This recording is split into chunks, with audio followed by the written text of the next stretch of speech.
때 같은 양이라고 하면 밀가루 음식이 당을 더 많이 올립니다. 그렇기 때문에 저희가 웬만하면 밥을 먹으라고 하는 거고요. 밀가루 음식 요 정도 하고요. 밥 한 공기하고 똑같거든요. 국수 같은 거, 면 종류가. 그렇지만 누가 한 끼 먹을 때 면을 요 정도 먹나요? 그 이상 먹기 때문에 칼로리가 훨씬 많이 섭취가 되고요. 혈당도 많이 올리게 됩니다. 더군다나 기름에 튀긴 면이기 때문에 더 안 좋습니다. 일본에서는 최근 혈당을 천천히 높이는 저인슐린 식생활이 젊은 여성들 사이에 인기를 모으고 있다. 저인슐린 식품이 다이어트에 좋다는 사실이 알려지면서부터다. 혈당의 급격한 상승과 하강은 인슐린의 과다 분비를 촉진하는데요. 인슐린이 과다 분비되면 지방이 쌓일 가능성도 높아지죠. 인슐린이 에너지를 축적하기 때문입니다. 이 점이 모든 비만의 원인입니다. 그래서 혈당의 상승을 억제하는 방법을 찾다 보니 바로 식사 시 혈당을 높이지 않는 식재료를 먹는 것이라는 걸 알게 된 것입니다. 혈당 지수란 50g의 식품을 섭취했을 때 각각의 식품 속에 들어있는 탄수화물이 얼마나 빠른 속도로 혈당을 높이는가 하는 것을 숫자로 나타낸 것이다. 포도당을 100으로 했을 때 감자는 85, 콜라보다 높은 수치다.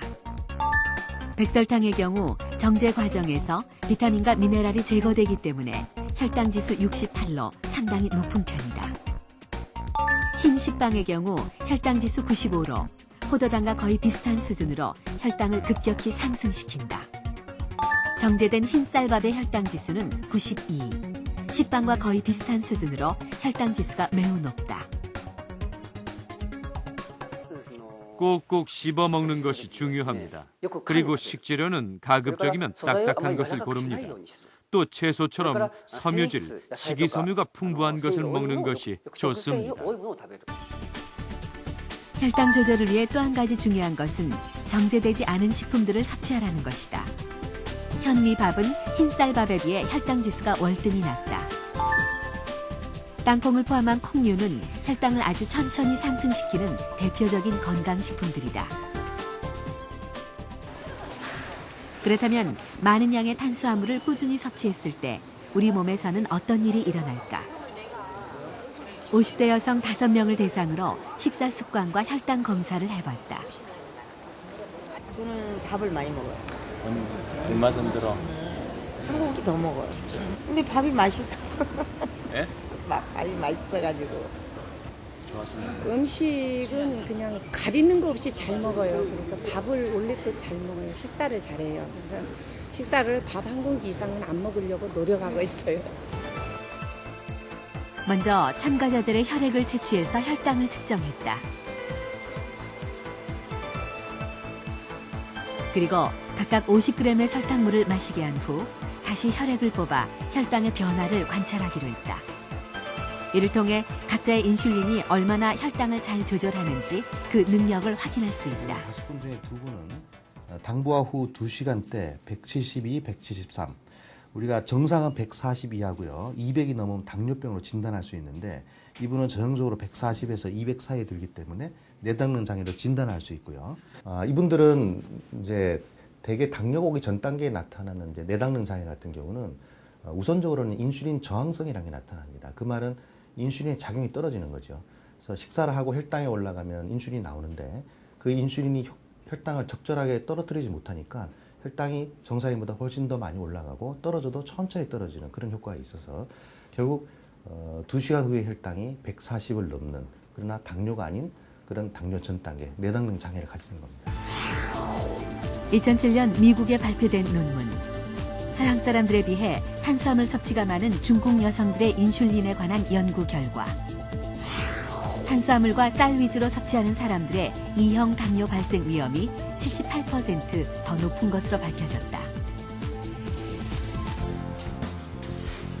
결국 어떤 탄수화물을 먹느냐, 또 얼마나 적절한 양의 탄수화물을 섭취하느냐 하는 식습관의 차이가 혈당과 인슐린 기능의 차이를 만들고 당뇨의 예방과 치료에서도 아주 중요한 열쇠가 된다는 것이다. 탄수화물 섭취를 좀 줄이는 게 좋습니다. 탄수화물 섭취를 많아지면 당도 올라가고 특히 당뇨가 있는 경우에 중성지방이 많이 올라가는데 중성지방이 많이 올라감으로 인해서 좋은 콜레스테롤도 떨어질 수 있습니다. 그렇기 때문에 우리나라 같은 경우는 탄수화물 섭취를 좀 줄이고요. 단백질과 지방 섭취를 조금 늘리는 게 좋습니다.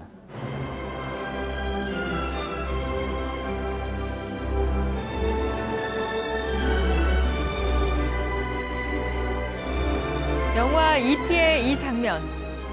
시간이 지나도 잊혀지지 않는 명장면인데요.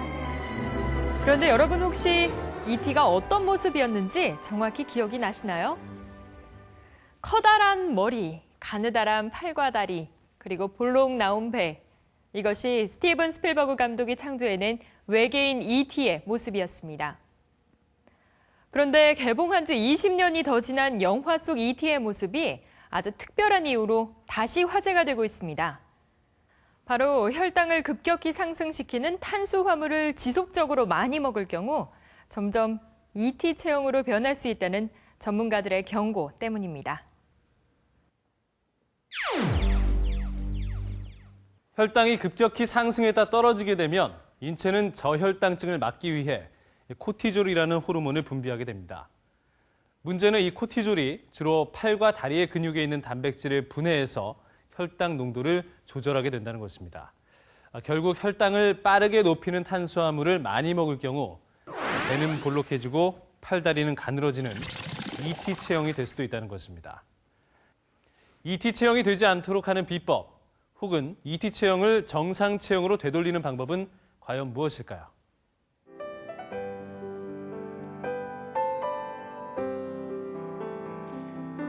김수영 씨는 요즘 새로운 삶을 살고 있다. 당뇨병이라는 공포로부터 서서히 벗어나고 있기 때문이다. 한때 98kg이 나갈 정도로 비만했던 김수영 씨. 작년 8월 27이라는 젊은 나이에 당뇨 판정을 받았다.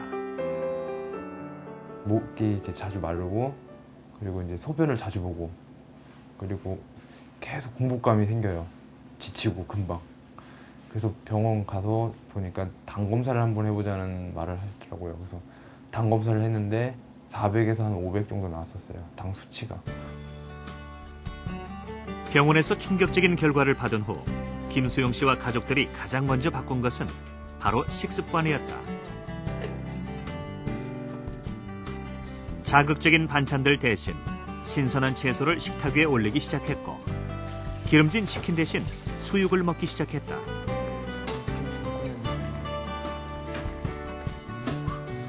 생선 역시 기름을 두르지 않고 그릴에 구워 담백하게 조리했다.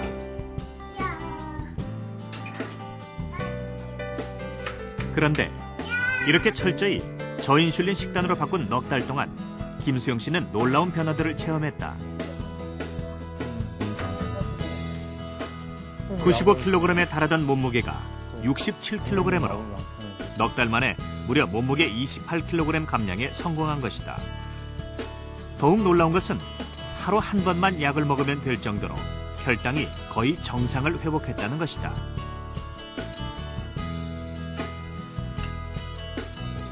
야채 위주로 많이 바꿨고 그리고 또 이제 야채만 바꾸는 게 아니라 이제 밥 같은 양도 이제 처음에는 제가 한 공기 반을 먹었었는데 지금 같은 경우는 이제 조금 먹으면 1/3 정도로 이렇게 줄여가면서 밥하고 야채를 위주로 많이 바꿔서 먹게 됐어요. 저녁 무렵 출근을 하기 위해 집을 나서는 김수영 씨.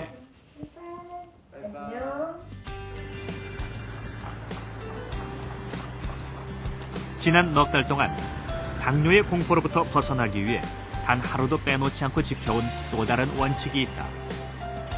틈날 때마다 걷기, 그리고 몸에 땀이 날 정도의 꾸준한 운동이다.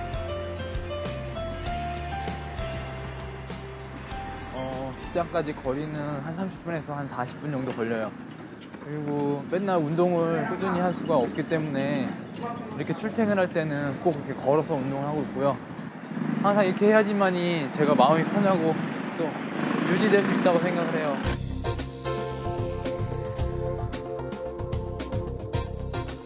운동은 혈당 조절에 어느 정도의 영향을 미치는 것일까?